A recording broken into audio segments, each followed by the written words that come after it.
இந்த வீடியோவில் fatty liver கேள்விப்பட்டிருப்பீங்கன்னு நினைக்கிறேன். ஃபேட்டி லிவர் எவ்வளோ ஆபத்தானது, அதனால் எவ்வளோ பிரச்சனைகள் வரும் அப்படின்னு உங்களுக்கு புரிகிற மாதிரி சொல்லி தரேன். ஓகேவா? பார்த்துக்கிடுங்க. இதுதான் நம்முடைய கல்லீரல். இந்த கல்லீரலில் கொழுப்பு படிஞ்சால் அதுக்கு பேர் என்ன சொல்லுவாங்க? Fatty liver. FATTY ஃபேட்டி லிவர்னு சொல்லுவாங்க. ஓகேவா? இந்த ஃபேட்டி லிவர் இருக்கக்கூடியவங்களுக்கு என்னெல்லாம் பிரச்சனைகள் வரும், எவ்வளோ ஆபத்தானதுன்னு சொல்ல. ஃபேட்டி லிவர் இருந்தால் என்ன வரும் அப்படின்னா, இதனால நிறைய பேர் பார்த்தீங்களா சுகருக்கும் ப்ரெஷருக்கும் மாத்திரை மட்டும் இல்லை, வாழ்க்கை முழுவதும் என்ன போட்டுட்ருப்பாங்க? சுகருக்கும் மாத்திரை, இன்சுலினும் போட்டுட்ருப்பாங்க. நீங்களே பார்த்துருப்பீங்க. ஸோ ஃபேட்டி லிவர் இருந்தால் என்ன வரும்? சுகர், ப்ரெஷர் வரும். அதோட ஆபத்தானது ட்ரைக்ளிசரைடு. இந்த ட்ரைக்ளிசரைடுன்னு சொல்லக்கூடிய கெட்ட கொலஸ்ட்ரால் இருக்கிறதுனால நிறைய பேர் ஹார்ட் அட்டாக்ல இறந்து போயிடுவாங்க. நிறைய பேர் பக்கவாதத்தில் பெட்டில் படுத்து கிடப்பாங்க. ட்ரைக்ளிசரைடு ரொம்ப ஆபத்தானது. நீங்களே கேள்விப்பட்டிருப்பீங்கன்னு நினைக்கிறேன். அப்படி தானே? அப்போ என்ன வரும்? இருதய மாரடைப்பு நிறைய பேர் ஃபேட்டி லிவர்னால இறந்து போகிறதையும் நீங்கள் பார்த்துருப்பீங்க. அதை விடைக்கு ரொம்ப ஆபத்தான இந்த சத்து குறைபாடுகள், விட்டமின் ஏ சத்து குறைபாடுனால ஃபேட்டி லிவருக்கு உங்களுக்கு கண் பார்வை கூட என்ன இருக்கும்? குறைஞ்சிக்கிட்டே வரும். கண் குருடு கூட வரும். அடுத்த விட்டமின் டி சத்து குறைபாடுதல் என்ன வரும்? ராத்திரி உறக்கமே வராது. மன அழுத்தம், டிப்ரெஷன், அதுக்கு என்ன பண்ணுவாங்க தெரியுமா? சைக்காட்ரிக் மாத்திரை வாங்கி சாப்பிட்டுட்டு இருப்பாங்க. ஃபேட்டி லிவர், விட்டமின் டி ஜாக்கிரதையாக இருந்துடுங்க.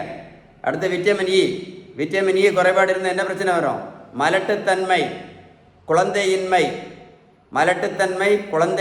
மாதவிடாய் பிரச்சனை, கர்ப்பப்பை வீக்கம், இந்த மாதிரி எல்லா பிரச்சனையும் வரும். விட்டமின் இ, PCOD எல்லாம் வரும். அதனால ஃபேட்டி லிவர் இருந்து வாழ்க்கையை நாசம் பண்ணிடாதுங்க. பித்தப்பையில் கல் நிறைய பேர் ஆப்ரேஷன் பண்ணிட்டு இருப்பாங்க. கேள்விப்பட்டிருக்கீங்களா?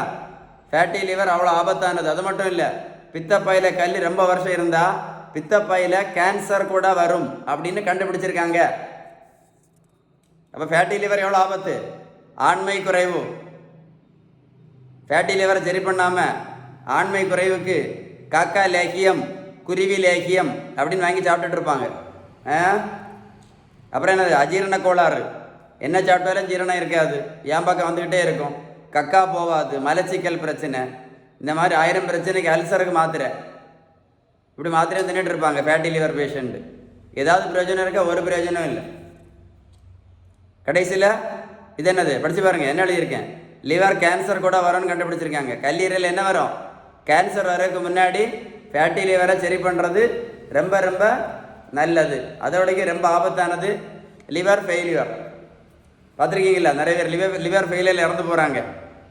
லிவர் ஃபெயிலியர்னால் ரத்த வாந்தி கூட வரும். என்ன வரும்? ரத்த வாந்தி வரும். மஞ்சள் காமாலை கூட வரும். என்ன வரும்? மஞ்சள் காமாலை மட்டும் இல்லை, ரத்த வாந்தி கூட வரும். ஸோ அவ்வளோ டேஞ்சர் எது?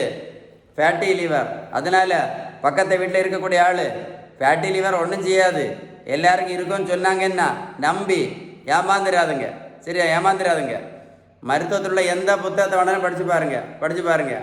இந்த ஃபேட்டி லிவரை சரி பண்ணணுன்னா, இல்லை ஃபேட்டி லிவர் வந்த பிறகு இல்லை வராமல் நம்ம தடுக்கணும் அப்படின்னாலும், வந்த பிறகும் ட்ரீட்மெண்ட் ஒன்று தான், வராமல் இருக்கணும்னாலும் ட்ரீட்மெண்ட் ஒன்று தான் அப்படின்னு நான் சொல்லலை. எந்த புத்தகத்தாலும் படித்து பாருங்கள். அவங்க சொல்லக்கூடிய ஒரே ஒரு ட்ரீட்மெண்ட் பேலன்ஸ் டயட் மட்டும்தான். ஒரே ஒரு ட்ரீட்மெண்ட் தான் அதுக்கு இருக்குது. ஏன்னா நீங்கள் பேலன்ஸ் டயட் ஃபாலோ பண்ணீங்க அப்படின்னா இந்த இன்சுலின் ரெசிஸ்டன்ஸ் சரியாயிடும். இது எழுதி வச்சுக்கிடுங்க. இது சரியாயிடுச்சுன்னா என்ன ஆகும்? இன்சுலின் ரெசிஸ்டன்ஸ் சரியாயிடுச்சுன்னா சுகர் மாத்திரையும் நிறுத்தலாம், ப்ரெஷர் மாத்திரையும் நிறுத்தலாம், இன்சுலினும் நிறுத்தலாம், ஃபேட்டி லிவரும் சரியாகும், எல்லா பிரச்சனைகளும் சரியாகும்.